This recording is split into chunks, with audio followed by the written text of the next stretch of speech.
Well, good morning, everyone, and welcome to the Jackson County Board of Supervisors meeting for Tuesday, September 17th of 2024. We'll call the meeting to order, and with me this morning, I have Don Schwanker, Ned Flagel, myself, Mike Steinitz, are your county supervisors. Shelley is here today for the auditor's office. Bjorn is our IT specialist, and Luann is our executive assistant. First on our agenda today is Mr. Jaden Shekel, our Jackson County engineer. Good morning. First, I think it's public Oh, hearing. well, let's just open the public hearing then. So we have a public hearing on 90th Street Level B Improvement Plan, and I personally have not had any calls, concerns, questions about the improvement. I don't know what you have for information. So when we decided to set the public hearing, I have not had comments since then, but what's for setting the public hearing, the only feedback I had at that time, right when it was set, was property owner that initiated all this with the petition has decided to not to pursue this improvement any further, so once the public hearing closes, I can make our office's recommendation, or if that needs to be said now, I guess, during the public hearing, but I haven't received any comments. I've just had kind of calls questioning where it was all going. And I advised them to call in for this public hearing just to make sure that it's still heading the direction we thought it was going. So, I mean, I drove a couple times, from one end to the other, and, there's a lot of stuff to do there if you're gonna do it. There's some really high banks and there's a lot of growth and stabilization from the trees, the way it looks to me, that keeps it from coming in. it's woolly. Huh? It's woolly. So that one's woolly, that's what, there's a lot of mature trees there. Yeah, so it's not a lot of brush that I see, but there's some banks and it looks like a snow trap and so again, it appears like, and I can't justify your estimate or whatever it may be, but it looks like a lot of work That it is. and expensive. Motion to close public hearing. I'll second that. I have a motion and a second to close the public hearing. All those in favor say aye. Aye. Opposed? Motion carried.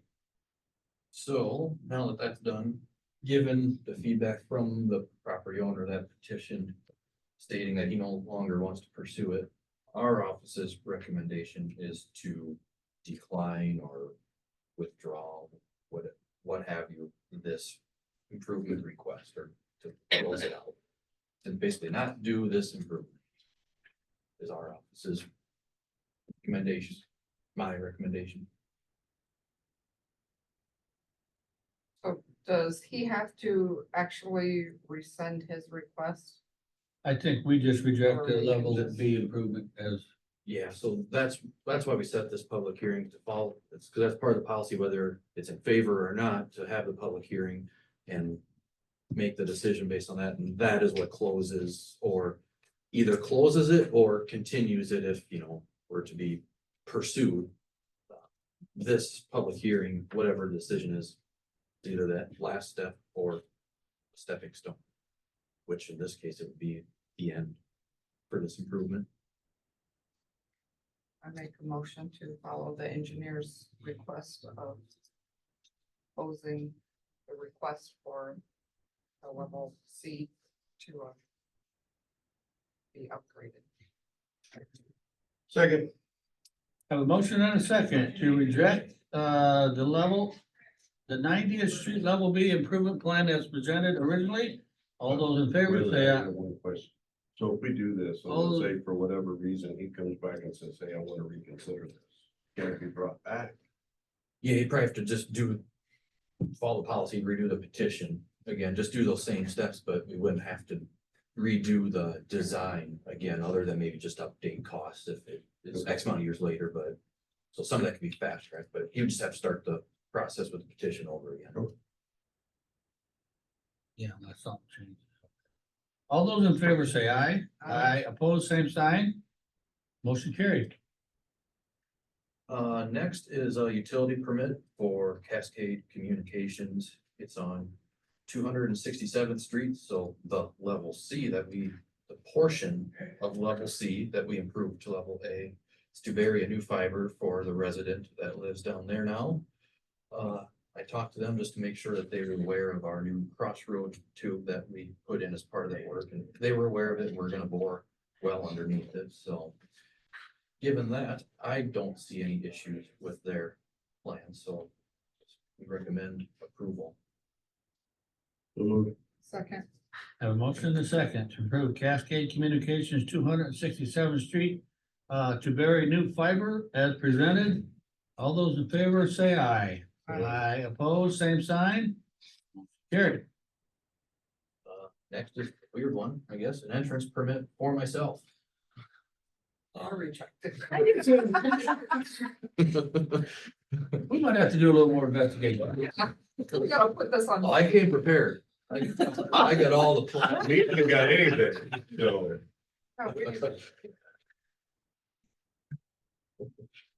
It's for an entrance on Severding Ridge Road. It's an existing field entrance. Looking to get it addressed because I intend to build there next spring, summer. Intent, still waiting on prices yet. So That's the plan. Site distances and all that stuff. are good. Yep, I had Rick go ahead and check it out, and it's currently a dry drive, so no culvert would be needed unless it were to be moved, which I don't plan on moving it, but site distance is 500 feet both ways, so he didn't see any issues with it. Is So there, is that south of the driveway with the easement? Is there easement on that, or the next driveway to the north? it'd be east of that driveway. East, you call it east, I call it east the other way, toward the river. It's an existing field entrance. You called it south, he called it east. Yeah, well, I That's think it's totally- south, southeast. Well, yeah, it would be southeast, yeah. So moved. I'll second that. I have a motion and a second to approve the entrance permit for Jaden Shekel, Bellevue Township, Section 9, Severding Ridge Road, as presented. All those in favor say aye. Aye. Aye, opposed? Motion carried. And last is discussion on the 584th Avenue. So last week we just talked about it and it was mentioned to bring it forward this week again to give you all a chance to drive it or talk to the property owners, what have you. So it's back on the agenda to discuss again. I would like to say, our office is aware there's a big washout on that road and that's quite significant. It is planned that our guys will go and fill that hole in, which they have had done in the past, because that area, our road superintendent has informed me that that portion of road has been historic for washouts, just given what drains to it. So it's nothing that we haven't had to deal with before, but it's on our guys' schedule to repair that hole, fill it in with dirt or rock, whatever is necessary to make it at least passable again. So our policy says that we will do that. I thought when we turned it to a level C that we had no maintenance, no upkeep, no. It says like blading and dragging will not be performed on a regular basis, so I feel like we still have to make it passable. I guess, as far, or in this case for access. I talked to, I think most of the property owners, mothers and daughters and sisters, and, so anyway, on the north end, I would call it north end. The gentleman said that he actually hauled a fair amount of rock himself to make that passable to the old bridge, I would call it.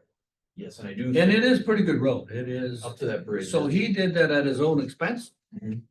So on the south side wouldn't be the same way?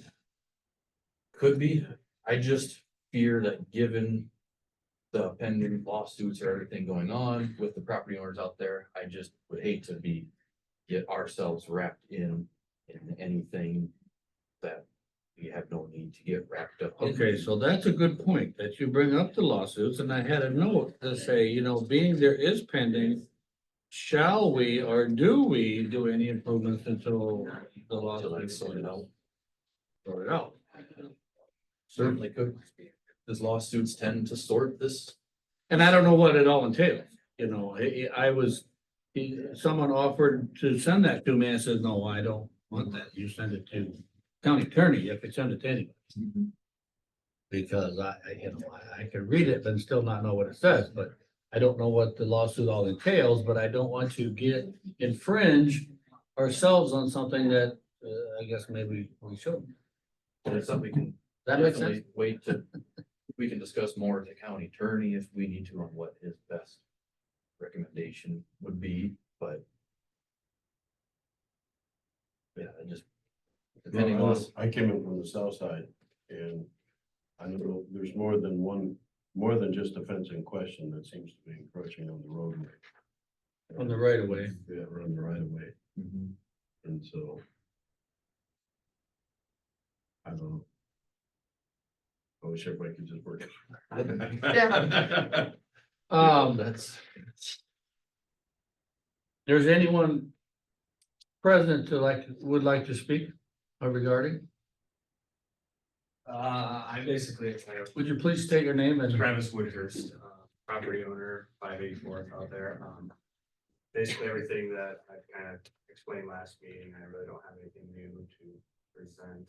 Like I said, I would be willing to try to work something out between everybody out there, but I've tried to do that with the landowner across from me and it hasn't really worked out very well. So that's kind of where I'm at with it. Well, I will say that we had an extended conversation. And, he used the word collaborate several times, so I don't know if that was, just said, that he would like to cooperate with whoever is involved. And again, I have a little bit of concern, regarding the pending lawsuit as to where it ends and where our liability stands. I guess I would think hope, that hearing that, I would hope that maybe you could reach back out to them. We could table this. You could reach back out, see if there is a collaboration you guys could come up with. And then maybe the lawsuit will kind of settle out and we could kind of go from there. Obviously, it's not been passable for a long time. I mean, Probably I this got summer. past the ravine that we're talking about with my side by side, but I wondered. You know, and it was brought to our attention this summer and remember the beginning part of the summer was we were rain after rain after rain. sure, so, yeah, you weren't getting. Now it's finally been dry and it is on our crew's schedule to get that taken care of. So do you have a schedule, Jane, of when the last time it was maintained? Or graded or leveled or, I No, would do guess 4 or 5 years or so. And just for the It could public, be. this is a level C. As you come in from the south, you see the sign saying your GPS is wrong, turn around, don't go here. And it's You know, gated, 'cause- so it's only for access for the Right, adjacent it's property just for owners. property owners to get in and out. Which they requested when we did it. Yes, Right. yeah.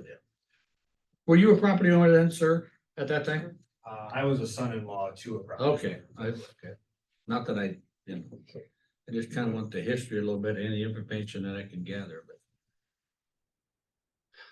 Yeah, I would agree with Don that we should, table it until we get some further information either from our county attorney or, see what the pending lawsuit,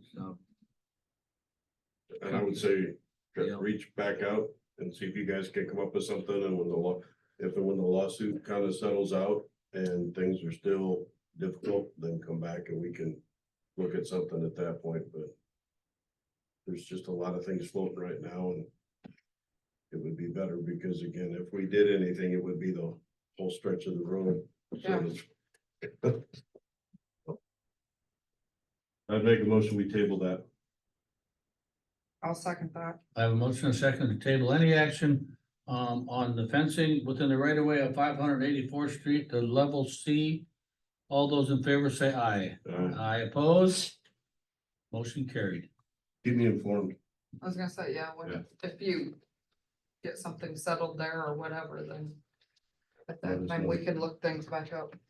Okay, thank you. You bet. I can give a couple updates on construction. 184th is continuing along. They got the south pier and south abutment pile driven. They poured the encasements on the piers last week, or on the south pier last week, so moving along nicely there. They did start the first day labor on 136th Street last week. That existing bridge is tore out and they started driving pile already for what would be the east abutment. Is that over west too there somewhere? 130? Just west off of Esgate. Esgate Road. South of 150th, E17. Uh-huh. Shouldn't miss it when you're driving down Esgate, because it's right off. You'll see the cranes and everything on. Can't remember where Escape's at.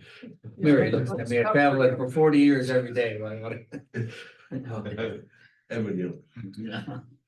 Our fog seal is all done, pavement markings, I think last board meeting, actually, they were doing the pavement striping that day, last week, but that's done, so. A lot of compliments on that road. Yeah, it turned out well.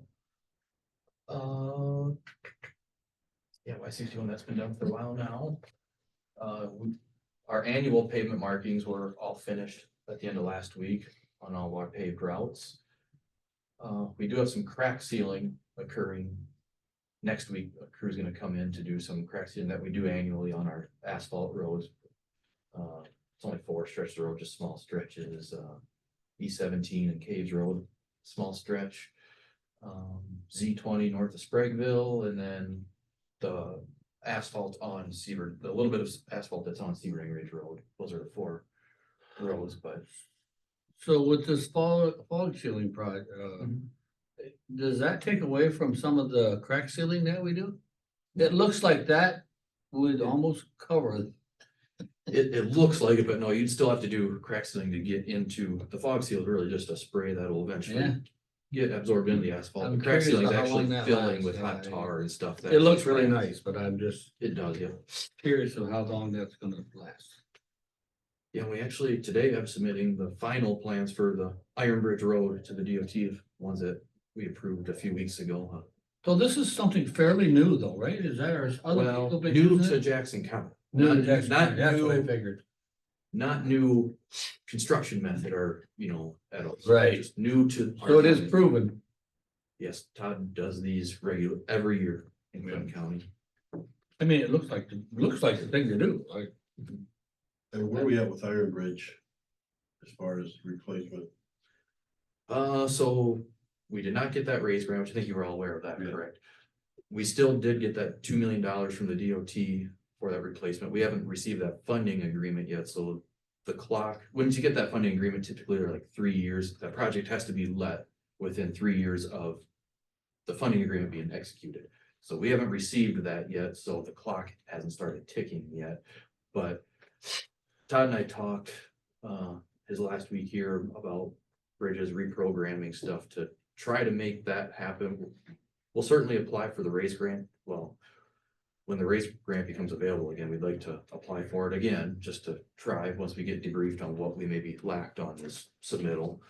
But if we don't get it, we've talked, well, we'd hate to just lose that $2 million though that we got from the DOT, because it's not like they'll let us use that $2 million for a different bridge. So try to plan ways to still make that happen, which whenever they start sending us that funding agreement, very shortly thereafter, that clock will start ticking. So when you start backtracking, we talk about going to RFPs for consultants this winter to try to get it under contract to start the design process of all that. So that's currently where we're at, I guess, is this late fall, winter, send out RFPs, just like we did for Channelworth, and get proposals back and determine from there and start the design process.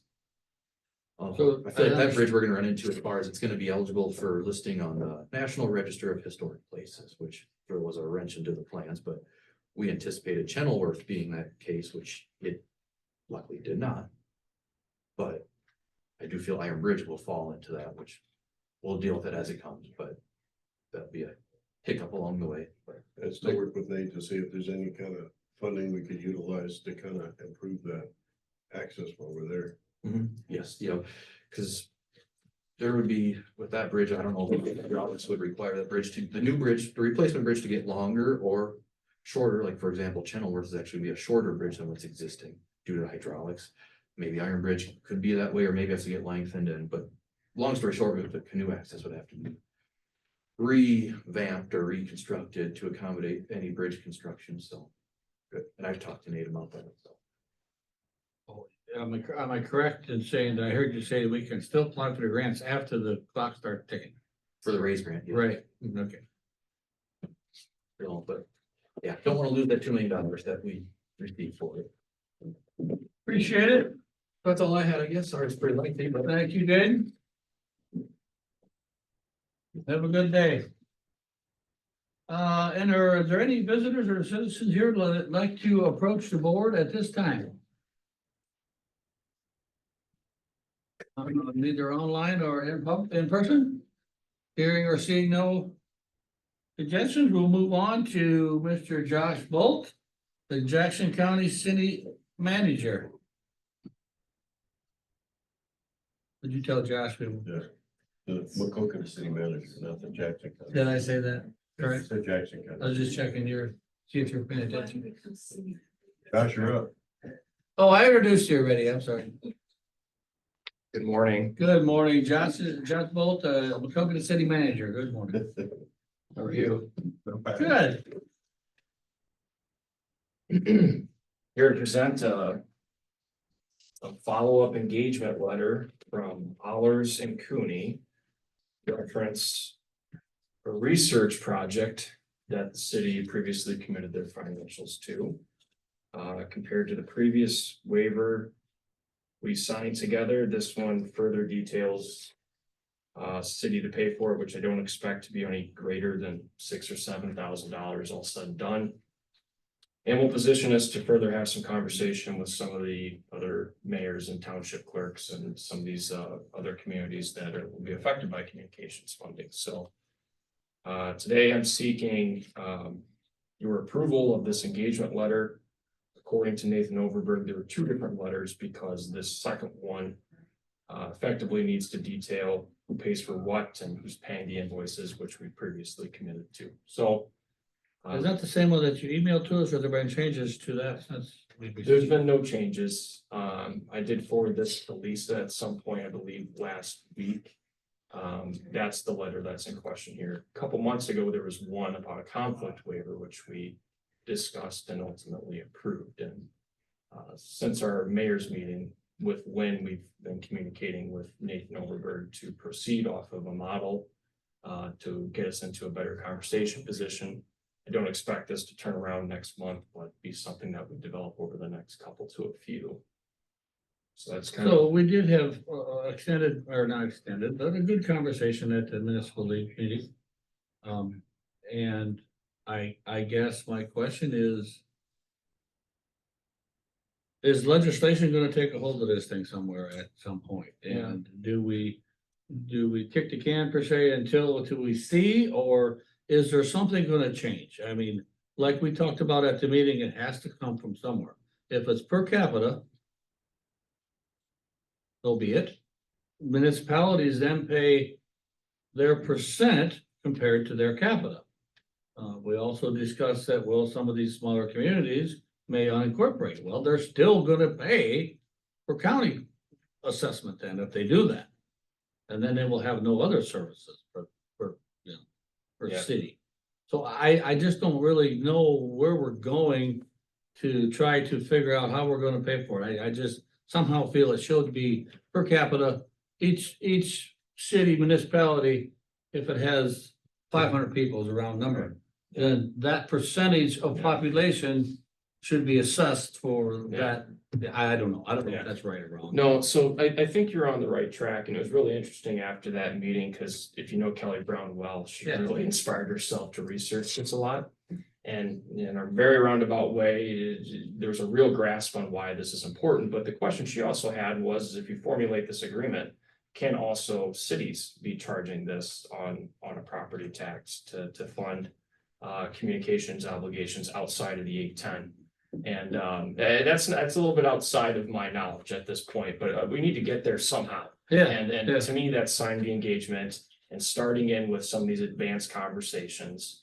I did reach out to Senator Cornire and just ask if anyone in her intel network has talked about the EMA law changes. And I know they're not in session right now, but she didn't say that she had heard that was something to be discussed. And I don't know if that changes in the future, but that gives me some confidence that we should be at least researching this at this point so that we can make some decisions. To me, and I'm just respectfully going to say that's a possibility. To me, you act And then the possibility if it changes later, we adapt to it. $6,000 or $7,000 for the city and for the other taxing bodies in the county. To me, that's not a large amount of effort to have this really researched. So I recommend it. I know I'm looking at it from the city's perspective, but to move this forward in some way, I'm just seeking permission to get Nathan going on this. Yeah, I don't have an issue with moving forward. I mean, honestly, we don't have no skin in the game at this point. Right. But, you know, I guess, but it was on our list in the legislation booklet that we had, but it was down on the list, so I don't know where. Yeah. And like you say, if we're gonna do something, then we have some insight of where we're going anyway. Yeah, well, I mean, in that mayor's meeting, I think Andrew had a very fine example of why their $30,000 bill roughly matters to them each year, and they have some value loss, and you don't know the numbers, but it seemed to me like there was one fine example already of how this could become a smaller community issue, and it's just something that the city, and I think the county would like to avoid before it becomes a knee-jerk reaction, which you want to avoid. Any other questions for Todd? How about Josh? Josh. I'm honored to be called Todd Kinney, and I know you must miss him. Just so you know, He's older. So, what? Hair's a little more hurt. yeah. Somebody must have wrote the wrong name on that. Do we need to make a motion to? He's looking for action on the engagement letter, I think, yes. Correct? Yes. I'll second that. I have a motion and a second to approve, action to, go ahead with the engagement letter with Ehlers and Cooney as presented. All those in favor, say aye. Aye, opposed? Motion carried. A good meeting. And with that, with Josh, mentioned Kelly Brown working diligently on this and investigating. We'd like to all wish her best wishes. She's having some, Yeah. medical issues with her parents, both parents actually, so best wishes to her and her family. Thank you. Yep. Okay, we're down to Ruth and for Jackson County Veterans Affairs Administrator. Good morning. Good morning. No. I don't have a whole lot today, just kind of some updates, honestly, for the next couple weeks.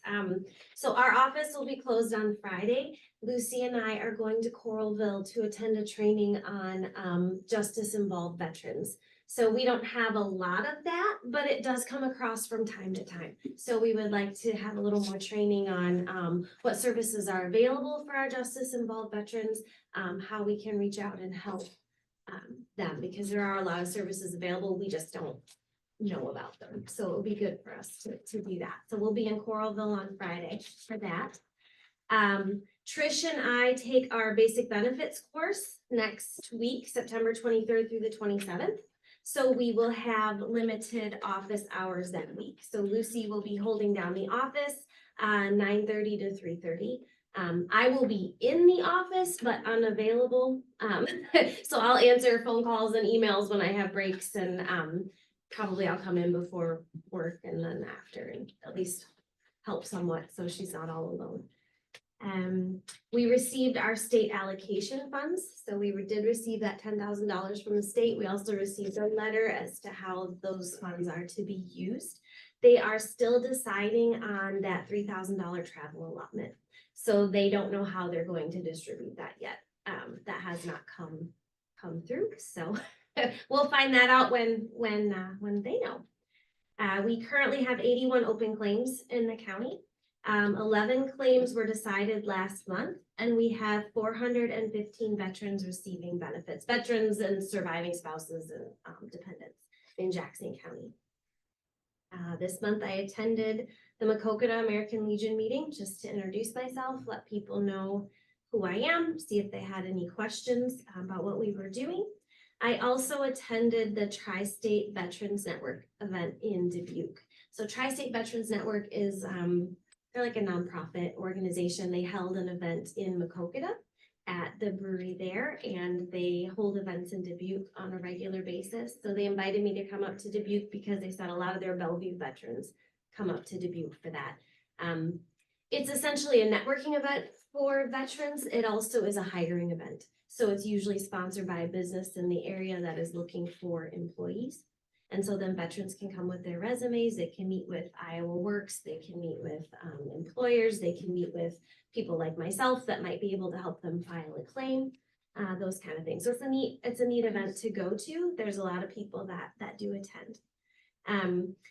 Our office is planning our own Veterans Day kind of outreach program. So I'm hoping to have a program on November 8th, just to have veterans come in. I have a woman and her husband who do service dogs for veterans. And so they are going to, hopefully we'll be able to coordinate with them, have them bring in some of their service dogs, give a talk about what they do, how they screen their veterans. Maybe there's people who might benefit from that. So my goal is to have some cookies and some coffee, and I have a nice little outreach item to give away to our veterans, and then maybe that might be able to have a drawing for some little community basket or something that would be available. So yeah, just that's in the works right now.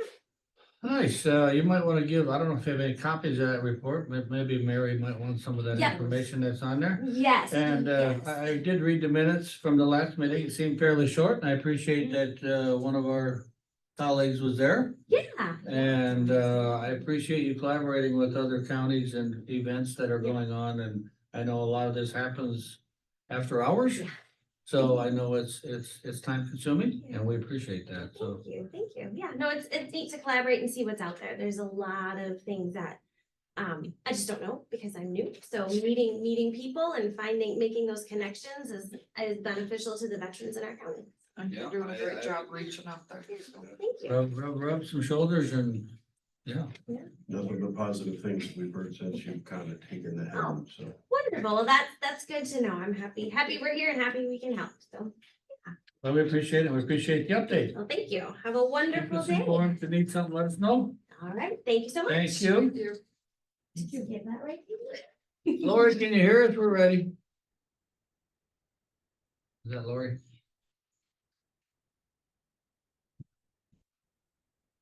Unless Shelley, you'd like to go? Sure.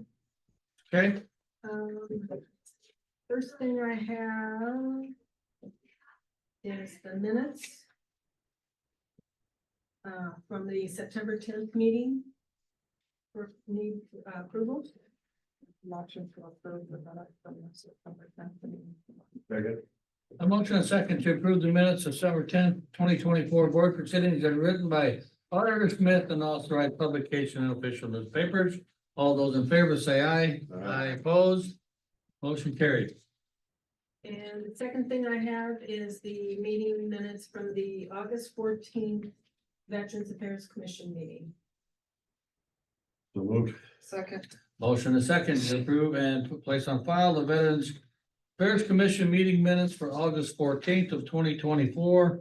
All those in favor, please say aye. Aye. Aye opposed, same sign. Motion carried. And the last thing I have is, which Josh Holt already talked about, was the approval for signing the engagement letter between the city of Macokota and Jackson County with law firm of Allers and Cooney. We already did that, didn't Well, we didn't approve the signing, I guess. We'll just do the signing.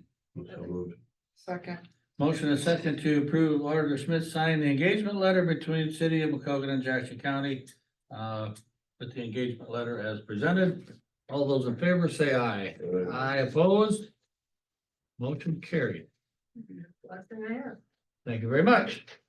We're joined here today, Lori Rowland from our zoning administrator. Good morning, Lori. Good morning. How's everybody today? Good. Good. So, in front of us, I've asked to talk to you guys about,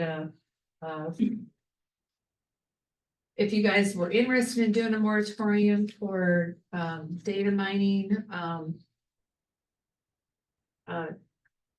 data mining and what your thoughts were on that. I did find language in our ordinance that if we did get an application without one, we could run it through as a special exception. And then, but also we would have to probably do a zoning commission action to see where they thought it was should be specifically zoned for, what district declared in. So if something happens, I don't know if we're looking at something that's industrial, commercial, or special exception use in ag. So there's all kinds of questions, where, zoning commission would want to put these type of operations. And just a little bit of background, I did meet with representatives of a company that's looking to come into our area back in July on a video call. I sent you guys information about it and no one expressed any interest. It was a very short meeting over GoToMeetings, and they basically are the builders of these type of data centers. And then they typically sell them to people that are looking, and as a rule, it's cryptocurrency, data mining. There could be some instances where it would be AI type data. Talked to Grundy County, where there's a data center just outside of Grundy Center. It uses as much electricity in a day as the town of Grundy Center. So I guess, I mean, we've kicked it around here and we're back and forth on a few emails with the county attorney and whatnot.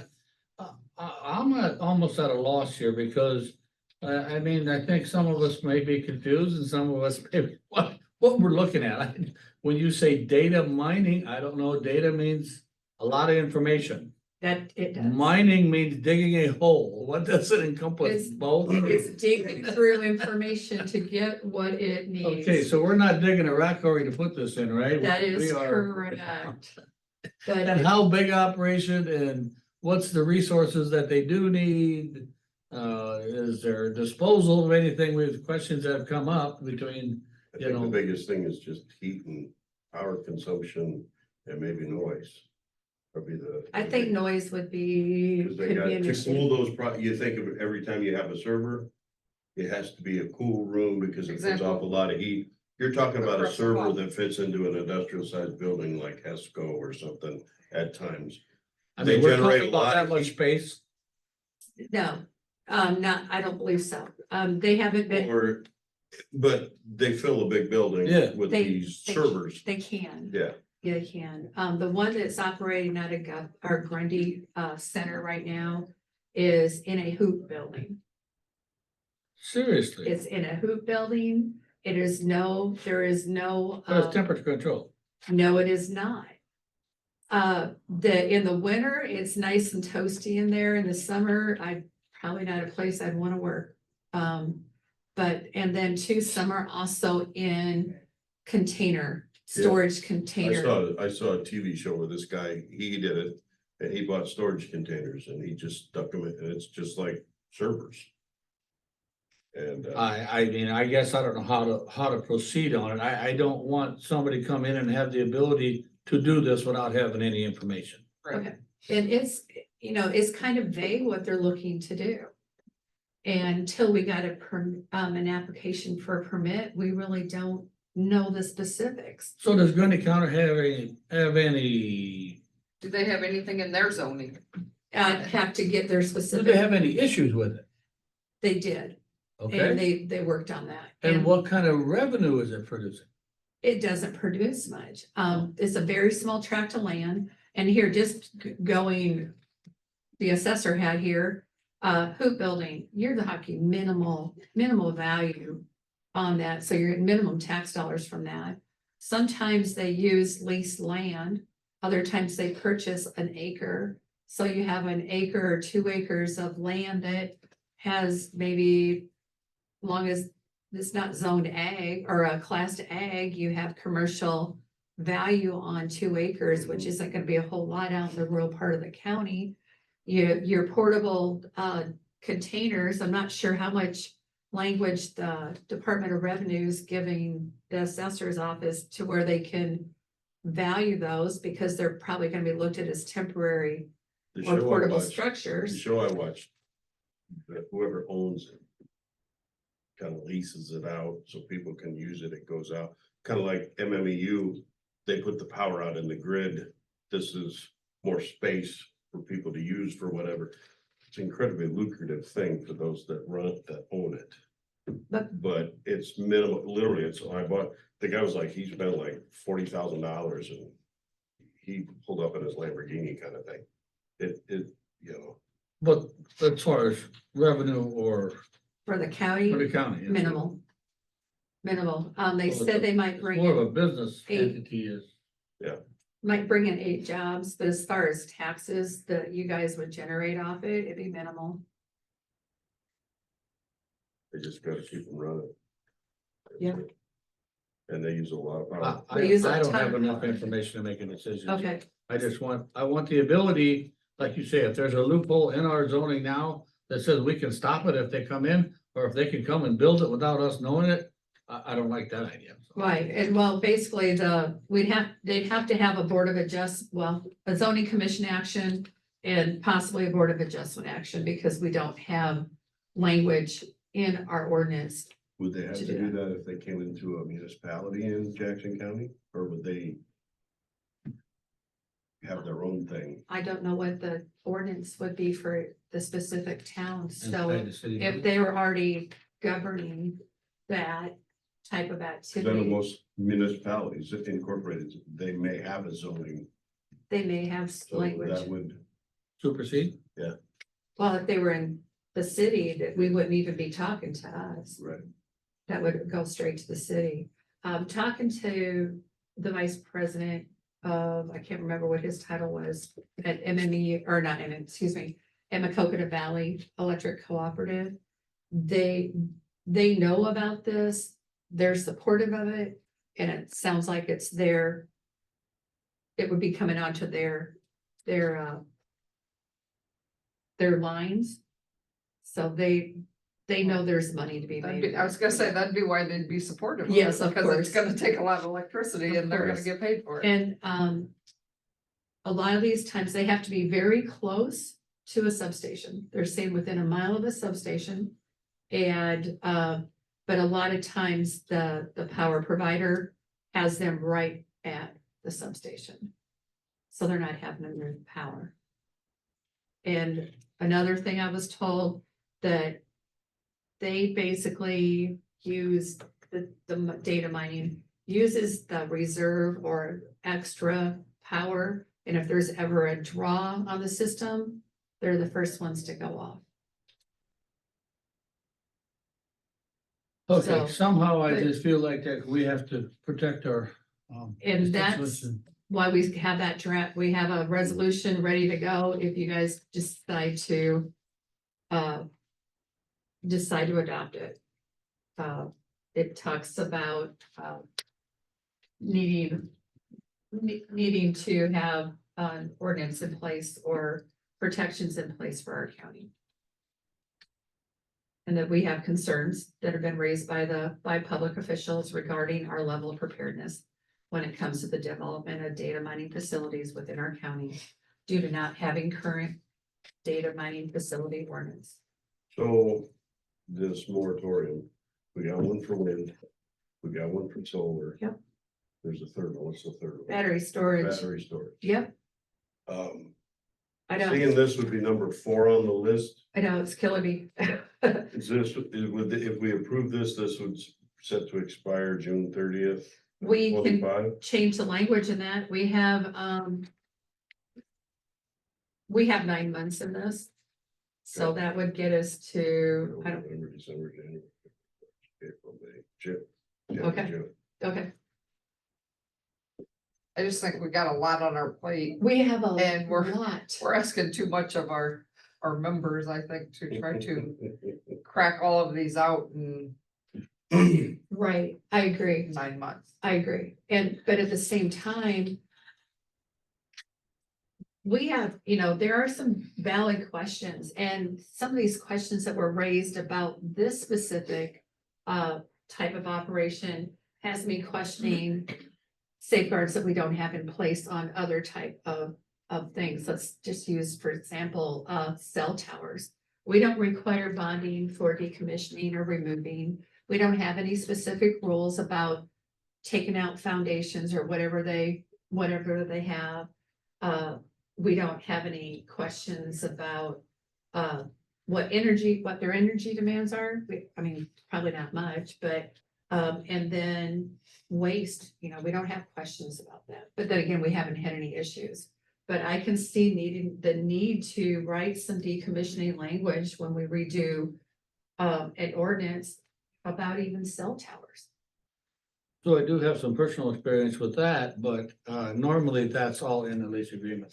That With the you property take it to owner. your, correct, so you take it to your attorney and say, as far as decommissioning and putting it back to ground the way it was within 12 feet, below ground, whatever it may be, but a lot of them specifics are in the lease agreement with the landowner, but Right, again, we want to get the horse, keep it in front of the buggy and right.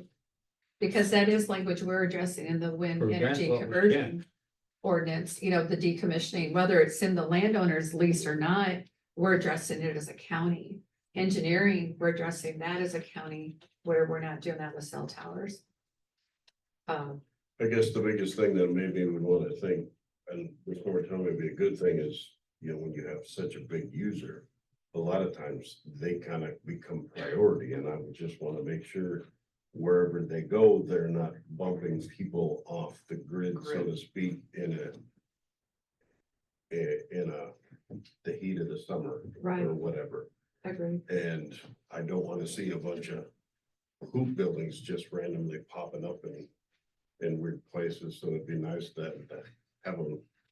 You don't just want to see a bunch of storage shelters out in the middle of, I don't know. Yeah.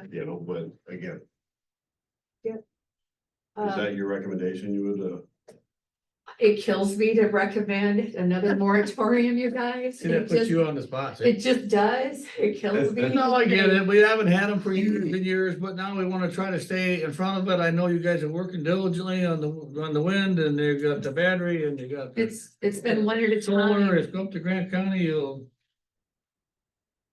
have a It's- different idea. It's one at a time and, it's just, I have trouble jumping up to solar and battery storage when we haven't Right. sent the the other one to the Board of Supervisors yet. So, but hopefully by this time, there's light at the end of the tunnel. yeah, well, I was gonna say this time next month, but here, let's move on this and then I'll get into something else. It answered my question. That was a I good political actually answer. did say it kills me to say yes. No, you said it kills Kills me. me. Oh, it kills me to say yes. You never said the say yes No. part. Oh, no, it kills me to have to say yes. But yes, I think we need a resolution just so we can have the appropriate safeguards in place. And Based on your recommendation. yeah, So, and the language in the resolution, we did show past the county attorney, he approved the language, he's got a lot of questions about what the story may be, but he did approve the language, I believe, is that correct? yes. Second. I have a motion and a second to approve a moratorium on data mining facilities until, did I hear a date? 9 months from the data signing. Unless you guys I want would to, prefer it to just say 9 or June 6:30, 30th. June 30th, Yeah, just so let's they're put all, it- can we redo Yeah, that for that? just because that way they're all, They all expire at the same time, Right, Yeah. June 30th, 2025. That way, when you're bringing extensions back. so all in favor of the amended motion? Say aye. Aye, opposed? Motion carried. That's all that's on your agenda. It is, didn't I have in there the department update? No, No. Oh, phew. Okay. What do you got? You got something for us? Well, I Briefly? do, wait a second. Briefly? Yeah, I was just gonna bring up that, we do have the Onwards Fine Arts Center reserved for Monday, October 21st at 6 p.m. for a public hearing on the wind energy conversion system ordinance. I think we all got that correct. Okay, I'm not ready, we haven't done our press release yet. Excuse me, our public notice, might try to do a press release in front of that to, The public right now. well, yeah, but the public didn't know we had a wind energy draft conversion system ordinance going for 6 months, 7 months, or 8 months after we started working on it either, so. But, I'll try to get on KMAQ on one of their shows to talk about what we've been working on for the past year and where it is, ready for public hearing. And also, I know I touched on this the last time I visited with you guys, and I like to learn from things that maybe didn't go as well as they should have. And one of the things that I want to see us do before we start working on our solar and battery storage ordinance, I would really like to see public hearings public input sessions in front of it. That way, we're not reinventing the wheel. Digging 9 for all the months. information that could have been put forward in an hour. Pardon me? Then we'd have information in front of us that could have been, that you're not digging for 3 months, and it could have been put forward in an hour before the. You're saying public hearing Yeah. first? Yes, I agree. The public input session, because we've had to reinvent the wheel. And. But it again, with could've- that being said, you've done a ton of investigating, and hopefully we get it right. Yeah, but so if we could just have a public input session before we start working on that, that would be good. So Absolutely. that'll probably happen in December or January. After the board of, after the zoning commission. Budget season, you're saying? Yeah, when you're really busy. Uh-huh. We ain't doing nothing. Well, we I got would- those moratoriums are gonna I guess I expire. would recommend we do one at the beginning. And then the board can kind of work on the outline and then maybe do one towards the end. And show the product or whatever. That way there's input on both sides. But yeah, I- absolutely. Thank you. Yeah. Thank you. So, all right, I think that's all I have. Will you be in the office today? Yes, you're gonna come see me. I will. Well, Good. I look forward to visiting with you. it's on a There's different sarcasm in scenario. that voice? That was a little. Pardon me? Was there sarcasm in that? No, I do look forward to visiting with him. I have- really, I have another truly do. issue for you to tackle. see? Might have one for you too. Thank you. Thank you. All right, Luann?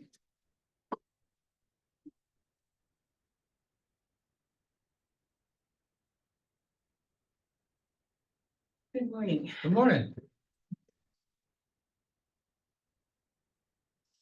Just the calendar for me today. At 11 a.m. this morning, we're having a discussion, a work session on personnel matters for the new law enforcement center. At 3:30 this afternoon is the Macocota River Watershed Management Authority Executive Committee meeting. That's by Zoom for Don. And at 7 o'clock tonight is the Board of Health meeting for Nin.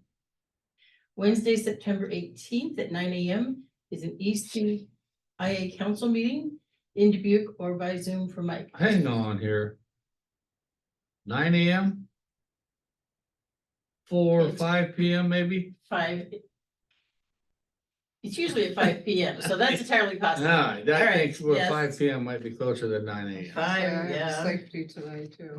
On your calendar, on my calendar, it says 5 p.m. Yeah, okay. Let's say they have a council, they have executive board meeting at 4, and then we have the council. The council meeting at 5. You guys have supper at 5. Well, it's up at 4:30. Some meetings are better than others, right? So. Okay, yes, probably at 5 o'clock on Wednesday. If they get a quorum, which I hadn't heard.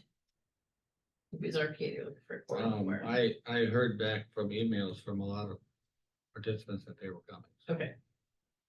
On Thursday, September 19th at 5 p.m. Conservation Board meeting at Spruce Creek Campground for any of you that want to go to that. And at 6 p.m. is Limestone Bluffs RC&D meeting by Zoom for Don.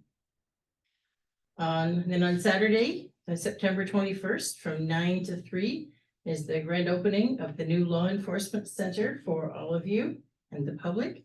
The ribbon cutting will be at 10 a.m. and we're still hammering out the final details on that with the sheriff's department.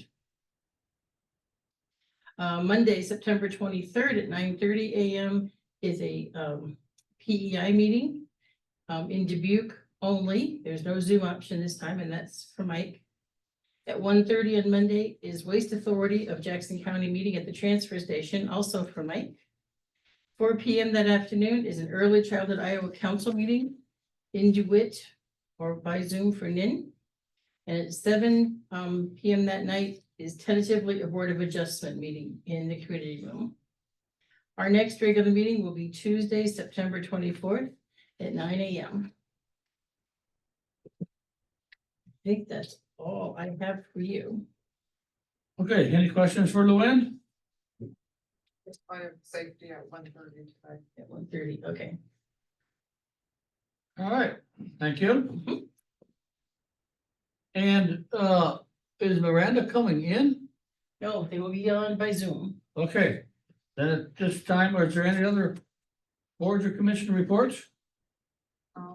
Mental health yesterday was quite interesting. We might have to be doing a budget amendment. We'll be hearing about that, I imagine, here shortly. Yep.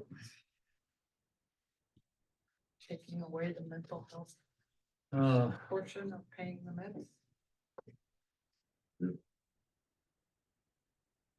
Nope, together we built that last night, and we're just trying to come up with ways to try to promote running the facility and doing different things, but everything seems to be going.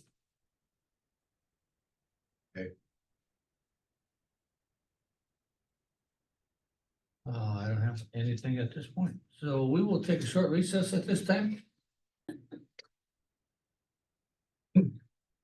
And we will reconvene at this time, and I believe, Miranda, can you hear us? Yes, we can hear you. Can you hear us? Okay, yeah, we sure can, and I have to apologize. Would you please introduce yourself, because I'm not really familiar with either one, so. Yeah, so I am Miranda Swafford. I'm the Executive Director of the Mississippi Valley Workforce Development Board, and I have two of my staff with me today as well. I'm Annie Tripp. I'm our compliance officer. I'm Tyler Lands. I'm our strategic partnership specialist. Thank you very much. And again, from Macoka Valley, Mississippi Valley Workforce. And they have a presentation for us. All right, so you ready for us to jump in? You bet. All right, so we already did introductions. So our objectives today in the short time that we have with you are to briefly discuss the Iowa workforce system, who the board is, the chief elected officials' responsibilities, board membership, the Iowa Work Centers, customers and services, our 23-24 impact, and our special initiative Skill Up Mississippi Valley. So currently in Iowa, there are 6 local workforce development boards. We represent the gray area on the eastern side of the state that covers 8 counties, including Jackson County. So who are we? We are a 501c3 nonprofit who receives Workforce Innovation and Opportunity Act, better known as WIOA, formula funding from the federal government to oversee and operate workforce development programs and services through our Iowa Works centers in our local area. WIOA legislation is designed to provide services to individuals with barriers to employment to reduce their reliance on public assistance programs and put them on a path to self-sufficiency. This law also aims to provide a qualified pipeline of individuals to meet our local business demands, and chief elected officials are responsible under this legislation for oversight of the workforce boards. So the chief elected officials in Iowa are our county board of supervisors. So since we represent 8 counties, we have one CEO from each of those county boards that serve on this governing body. Currently, our Cleo, the leader of this board, is Jim Irwin. So the responsibilities of the CEOs are to appoint members to the local workforce development board and designate the local grant recipient. The local grant recipient is currently the workforce board, and we are the entity responsible for oversight and financial management of the workforce dollars that come into our local area.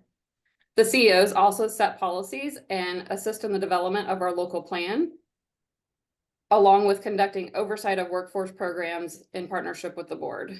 The CEOs also approve budgets and are ultimately responsible for any misuse of funds that come into the local area, and lastly, participate in performance negotiations with the state and the workforce board. So our workforce board has very specific requirements under the WIOA legislation. We have to maintain political affiliation balance at all times, and 51% of our membership must represent business, 2 of which must come from small business. 20% of our membership is from labor organizations, and we have 1 member each from higher education, economic development, adult education and literacy, Wagner Pizer, and vocational rehabilitation.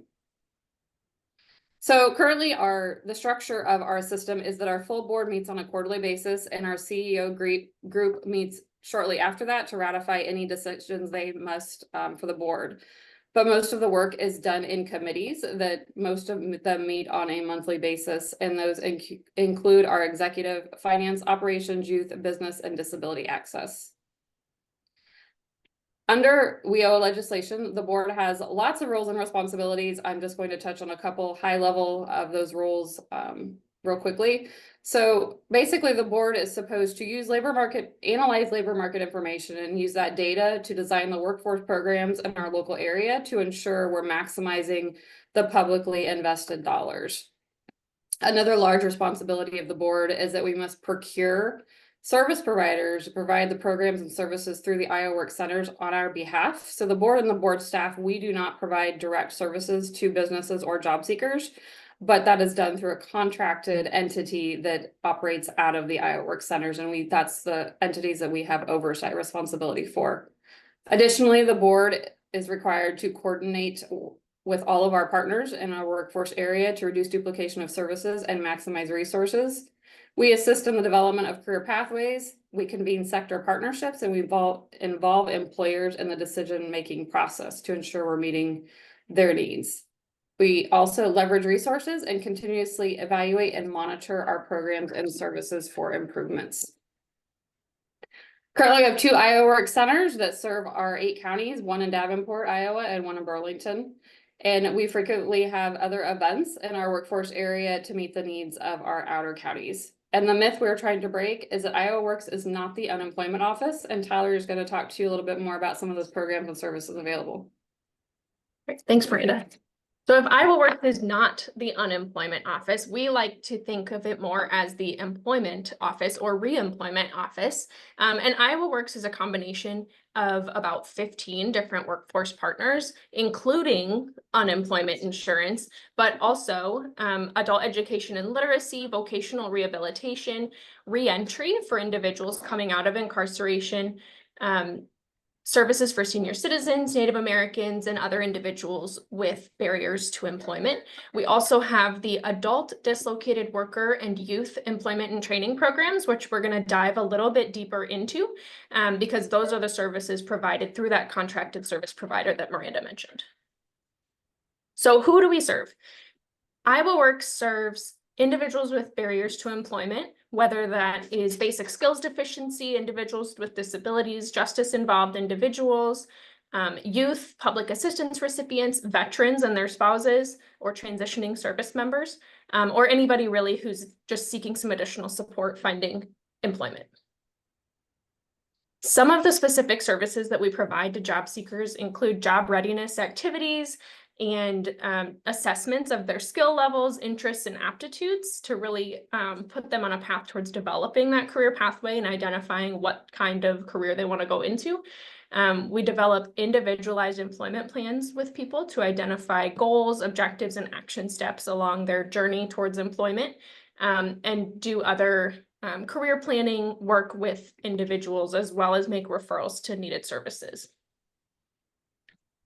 Some additional services that are available specifically to youth include some extra workshops around job readiness, leadership development, financial literacy, and entrepreneurial skills, as well as tutoring, dropout prevention, mentoring, incentives and stipends, which are designed to really motivate them and reward them as they make progress towards their goals and their employment plans. On the flip side of that, our other customers are the businesses and being able to provide a quality pipeline of talent to our business partners. Some of the other services we provide to businesses are job postings and hiring events, completing employer needs assessments and making appropriate referrals to meet their needs, providing labor market information, customized training opportunities, convening sector partnerships, and really emphasizing the employer voice in the provision of workforce services, and then rapid response, layoff aversion, and some grants to upskill their current employees. So we have a little bit of a breakdown of the job seeker services provided through the Iowa Works Center by county. You'll see that Jackson County makes up about 7% of our total population here in Mississippi Valley.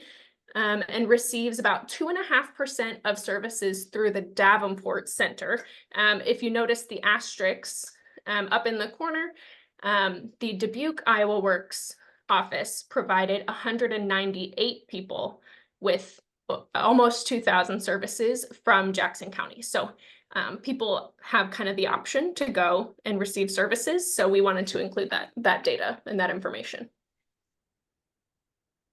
And then just some specific highlights from outreach we've done in Jackson County this past year. We partnered with the Jackson County Economic Alliance, the Maquoketa Chamber of Commerce, and Eastern Iowa Community College to host the Jackson County Career and Hiring Fair. And we produced an industry spotlight video with Precision Metalworks, who has been a partner for our youth work-based learning programs. That video is on YouTube and is available on our website as well. We'd encourage you to check it out. And I will hand it over to Mandy to talk more about our impact this past year. Good morning. So our board program runs from July 1st, 2023 and July 30th through July 30th of 2024. That's the impact that I'm going to give you today. We had a $5.4 million approximate wage impact on the local economies from people who were exiting our program and entering into employment. We had a 94%, almost 95% customer satisfaction rate. We served 153 businesses through our Title I program. We've served 142 youth and 198 adults. Through that program, we had 71 youth enter into employment and 72 adults enter into employment, as well as 52 youth earned credentials, and adult credentials were 47 people in our communities. We were able to award 8 retrain and retain grants and upskill 84 employees. We provided 616 business services, and participant services were 2,846 through the board programs. This is a chart of our investments. You can see work-based learning is our primary investment at $179,000 of our money, followed by support services. This might be helping a job seeker pay for a tire if their car broke down, or paying mileage so they can get back and forth to their training education piece. It might be helping with rent or something that they can't afford until they get on their feet. You can see that client and awards and incentives for the youth is our third priority there at $135,000. And this is going to help them. They get an award or an incentive when they get their high school equivalency or they reach benchmarks by improving their education level. The board programs, this is not all Iowa Works, this is just the board programs in Jackson County. Again, you represent 7% of the population. You're at 2.79% of our services. We have 10 participants that we served last year in Jackson County, and they received 83 services from our board provided program. This is the federal performance that we are held to for the board. We follow participants for a year after they leave our program. They are measured on their employment in the second quarter after they exit, their fourth quarter after they exit, the median earnings that they earn during the second quarter after exit, as well as any participants who successfully complete a credentialing program. We have a new initiative in Mississippi Valley. You've probably seen this. I talked about it on the radio in Maquoketa a couple of weeks ago. It is a free online e-learning platform. The board used unrestricted funds as well as some donors to help us pay for this program so that all people, every single resident in all 8 counties could use this program. It is over 7,000 courses and 130 industry recognized certifications. There's no cost to any of the residents or employers to use this to upskill their employees. There's no eligibility requirement, And Walmart in Burlington, the Community Foundation of Des Moines County provided grants for this, as well as Grow Clinton donated money as well. We have some additional resources for you. You can always check out our website, MississippiValleyWorkforce.org. You can register for Skill Up at any time, MississippiValley.skillupamerica.org, or contact me via email, and I'm happy to set you up. If you are an employer who would like to utilize this for your employees, I can set you up with a group that you can monitor and assign courses on. And I encourage you to sign up for our newsletter using that link to stay up to date on events as well as activities that are happening in the local workforce area. Does anyone have any questions? Anybody have any questions for the group? No, I think that's a good presentation. I appreciate the locals that are getting the help that they need, and I understand also, I mean, it's a small number when you compare, but I can see the where they might go to Dubuque County and get services. Yeah, unfortunately, we're right smack in the middle where they could choose. The shorter drive would be my choice too.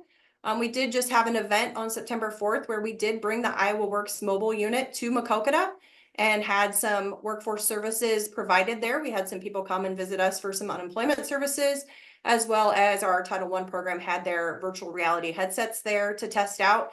And we met a few really nice folks there. Well, good. Good. Do a lot of good work. So, yeah, I don't have any other questions. I appreciate what you guys are doing and spending the time to come on with us here this morning and do a little explaining. You just don't know unless you explain a little bit what really gets done. Right, we don't mind coming to chat. Thanks so much for having us. You bet. Have a good day. You too. Thanks, you too. Nice to know that it works.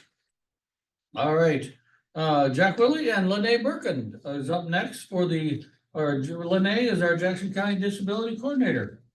And they're here with Eastern Iowa Mental Health Disability Services. Good morning. Good morning. Interesting meeting. To say the least, What? to say the least. Jack and I were able to be there in person and Nin was able to attend virtually, so that was wonderful.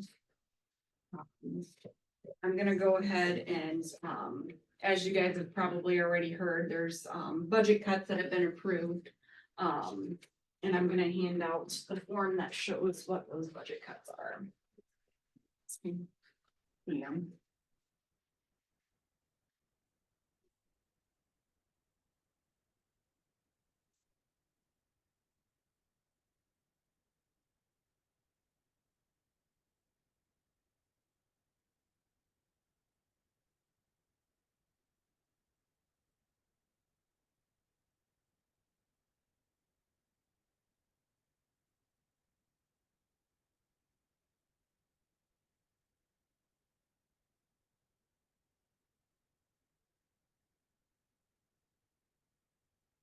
So would you like to just have us go through these, or do you want to highlight or go down through them, or how would you like to do it?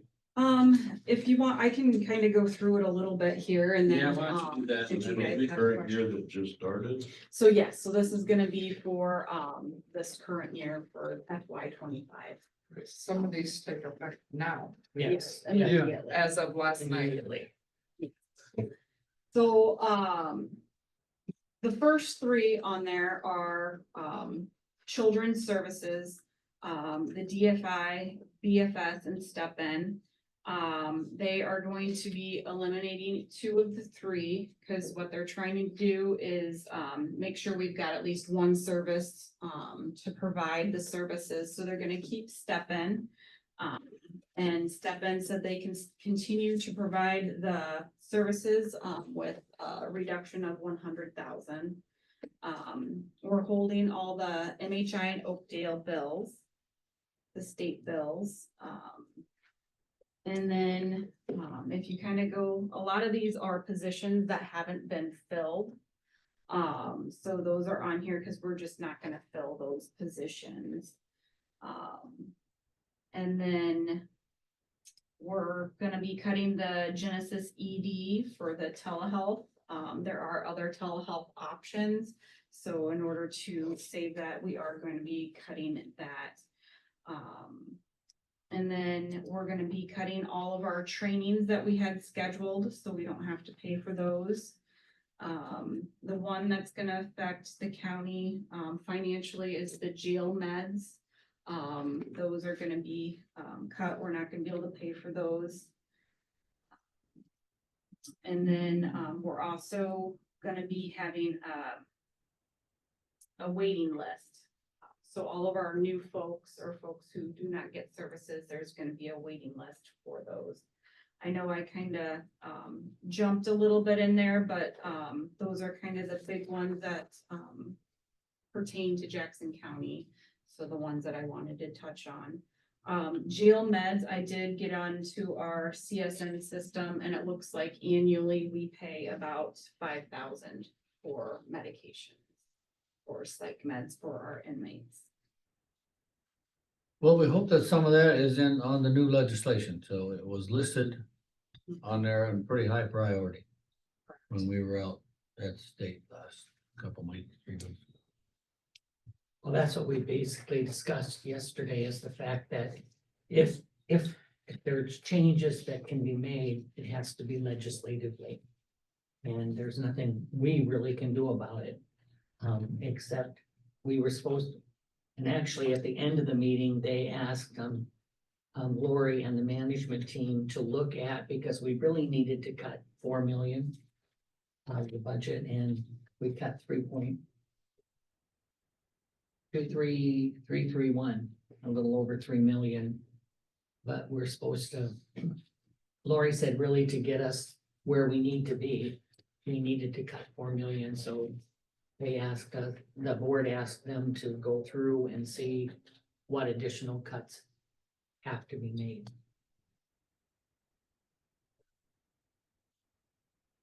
Of course, the one that, the co-responders, which are the ones that travel with the sheriff and police departments and provide services to them, that was one that we really discussed a lot, because the law enforcement really appreciate having that expertise with them when they're going to handle or having to handle somebody that has medical and mental issues. So. I'm sorry, Jack, I see that up in the middle of the page for Cedar County. Is there one for us there too somewhere? So we are going to be able to keep ours. Cedar County currently does not have one, so Okay. they're just not gonna fill that position. Okay.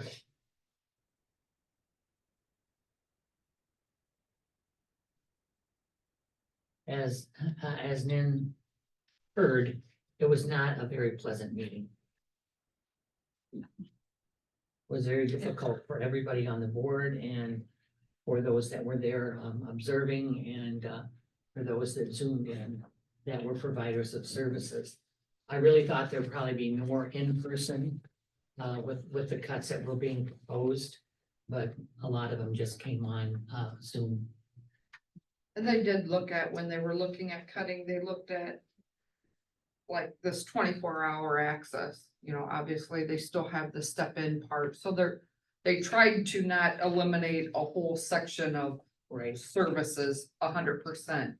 They tried to maybe streamline different areas, get rid of some extras that could be handled maybe somewhere else. Anything that overlapped, anything they thought that could be funded elsewhere. Right. And then anything that, that can be kind of put off with like the trainings and stuff. Those are good, but, we've had a lot of trainings, and it's okay to, let it go until the districts come on board and just kind of put that type of thing off. But yeah, it was not easy, a lot of discussions, a lot of back and forth of taking things out, putting them back in, and then they'd be back on the chopping block again. So it was a lot of discussion. Obviously, there's been a lot of discussion prior to this somewhere, and a lot of input or information, I would say, for them to do this. So that if there was overlap, or if there was oversight to say, what are we doing with it again? I can't believe you cut. You'd have to cut $4 million, but it seems like a lot of excess if you do, but I don't know that, I guess. I don't Just know. refresh my memory, what's your total budget for the district per year? About 13 million. So 30%. And a lot of the cuts are coming because of the FY 24 has, the expenses are bleeding into our F 25 budget. Cause I forget how much, David said we still haven't paid from 24. And he says some of those bills won't probably even get here till October. So that's gonna make it even worse than it is now. You know, and I read that letter, that was a while ago, I think we got the email and it was like. For the last 3 years, we have an excess that we've tried to get down to 5% and now, now we're short. It That's don't sound like exactly good what I s- budgeting. That's exactly what I said. Sounds not like this horrible month, but last budgeting, but- month. I said, here they were making us try to find ways to spend the money. Now they're taking the money away from us and we can't do the services that we're currently providing. And my question to Lori yesterday was, how are these people going to be taken care of? How are they going to know that their services is being cut? It's just, it really is a nightmare. So with the redistricting though, is there other funding available for some of these programs? You know, and maybe not Don't know under this, until it's under and this going. title. We don't know until it's up. No. Yeah, well, yeah. Well, we're having a retreat, 26th, I think it is, in Hiawatha and Cedar Rapids, where all of the new counties are going to join together and discuss and talk about funding in our future and services, et cetera. So that'll be an important retreat for us to be at. So, And Garcia's gonna be there or what? Huh? No, so this retreat will be with the new district governing board. The RFP did come out for the districts, so Lori and May are working on applying for that. And so they're trying to get everybody involved and figure out what's needed and how to set things up and get things done to apply for that, because that is gonna be due on October 18th, I believe. So. It's in here almost 2 years. Like we alluded to, or we got way too much money, we gotta spend it down, gotta spend it down, gotta spend it down. I think Lynn was even saying that until like March and April of this year. And now all of a sudden that money ain't there and we have a lot of bills. We went from having way too much money to usually when it's budgeted, it's there. So even if it goes into the year, it's a budget amendment, but it's still coming from the funds that were there. Now it seems like not only are those funds gone, you're robbing this year's budget to pay for last year's stuff. I just don't seem right. Yeah. You know, and it makes you wonder where this big bundle of money went. You know, and we feel the same way. Yeah, We have it's- lots of questions as to why this is happening. And Lori has communicated with Director Garcia and really has not had any satisfactory responses. Yeah, and it's not a reflection on our district. It's just like, all you heard was, there's all this money here, you gotta spend it or you're gonna lose it. Well. It's gone. And And now, And now there cut is, back because. there is a fund out there and it's got $31 million in it that you can apply for. But Lori applied for it and she got kind of a letter back saying that she needed to put together all of this stuff and everything and Lori says that still wouldn't mean that we'll get it. But like she said yesterday, if they took that 31 million and gave each of the regions 3 million of it, it would take care of their problems. Ain't that simple? Huh? It Yeah, ain't that simple. no, it won't be that. I can remember that letter coming back. That was about the time we were at ISAC or a little before that. And I talked to Lori out there a little bit, but Yeah. Well, good luck. I guess the thing that concerns me, that I should say bothers me, serving on the HHX council, none of this has been brought before us. That's interesting. Yeah, you think if there was a ZEC board or council like you said, that you at least should be part of the discussion to say, this is coming. I think we should at least know. Yeah. And we haven't discussed it at our meetings, and now the meetings have changed. They're not monthly anymore. They're quarterly, and we have to go to Des Moines. So Jack, you're saying that state transparency could use some work? Personally, yes, I think it could. I mean, when you appoint a council that's supposed to overview HHS, and you really don't get a lot of the information. We didn't have any information until the map came out, and That wasn't any map that they showed and I anybody. specifically said at HH Council, how did this map come to be? I said, you sent out 5 maps that were potential, and then you had teleconference meetings for anybody that wanted to listen and give their input, which I listened to 2 of them and I gave my input. And then they send out a map that no one has seen. It just really, So you didn't get an answer when they asked him how it come to be? Some second grader sat down and drew a picture on it. It's what works On the best place for map. the state. I just hope to think that there's gotta be some kind of a plan behind it all. I can't imagine that we're taking again from the most needy, if you will, and I know that the jail system is overabundant and whatnot, but yeah, there's just more and more of it, and I think it has to do a lot with the social media thing and whatnot, but and we have a lot of people that have multiple needs. And we worked hard to get connected to an IRSH home. We finally got a contract with an IRSH home that would take our residents from our region. And it's a place where they really need multiple and For severe. severe handicapped people. And now we got it. It was gonna be in Cedar Rapids, but now we've had to cancel that out. So I don't know what really will happen to some of these individuals that really need a lot of service. So, but I know they have one, her daughter's in Houston now. Texas, because that's the only place she can go. Bad deal.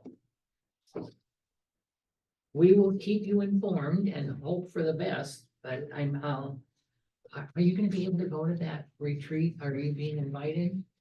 I got an invite, but my daughter gets married. On the 28th. Oh, dear. I don't think. No, I going, don't- Jack. I don't. Sorry. No, I can understand. I can understand. it completely. she might be in the middle. Having just met a I might be using the services one way or another if I go to that. Well, you'll get put on a waiting list. So, okay. For sure. You might get put on now. Hey. Yeah, maybe. Yeah. Hopefully someday you guys can come in with good news. Yes, hopefully. I was just gonna say, with the we appreciate all the good news, but Yeah. Well, and one of the pluses is talking to May and Lori. They're gonna try to come to one of the board meetings to kind of discuss with you what they're planning for the district piece of it, and they're gonna apply for that and hopefully get that. And they are in support, like May and her counties, they do the co-responders, they pay for the jail meds. So like a lot of the stuff that we utilize and we need in our communities, they are definitely on board with advocating for and utilizing in the future. So if we can just make it to that July 1 date, unfortunately, I don't think the state really wants to fund the regions anymore because they want to move on to the districts. And I'm sure Lynn heard also at the meeting yesterday that some of the supervisors that were there said, like the meds and stuff, that's gonna fall back on the counties to have to come up with the funds to do it. And Well, hopefully they'll get off their legislative laurels and pass that Medicaid bill that doesn't remove them from Medicaid when they get incarcerated. Or if they don't have insurance, maybe they can get on Medicaid, so that will kind of resolve that Let's hope. burden, you know. We've been advocating for that for years, Jack, and, Yep, we and have. I guess, you know, it's coming to fruition. It's a little higher up on the list, so I think hopefully, and they were pretty confident that something was gonna get done. Who knows? Great. Well, the legislators have to do it. The Yeah, governor I has get to it. sign it. Yeah. Thank you. Thank you very All much. right, have a good day. You too. Thanks for all the good news. Oh, it's back. I mean, I want to see them too. Would you want to listen? Is there any other business before the board? Okay.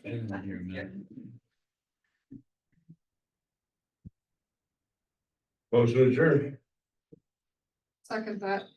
I have a motion and a second to adjourn. All those in favor say aye. Aye, opposed, same sign. Oh, boy. Motion carried. When you're done, I have a question. I have a question. Can I cut in first? Yes, go ahead. Are any of? Wait a minute. Oh, I'm sorry. Oh, it hasn't been passed. We're done.